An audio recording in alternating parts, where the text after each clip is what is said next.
one of the reasons that we need to disconnect, or the motivation to disconnect, is our lives are very, very complicated. They move very, very fast.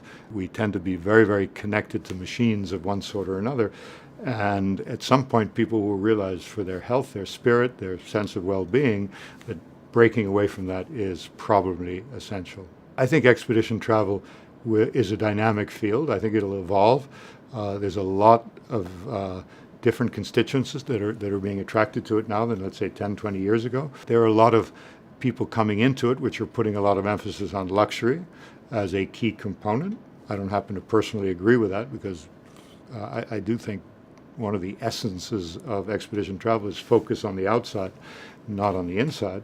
I would say that 90% of our family business is instigated by a grandmother or a grandfather. They've come to the conclusion that just leaving a lot of money is not necessarily the be-all and end-all, and the idea of bringing the family together and having a shared experience matters a great deal. So they're the energizer bunnies of the system. Expedition travel is not something that I would ever wish to see be the norm, because it would put way too much pressure on these systems. I mean, it is a very, very much a niche idea.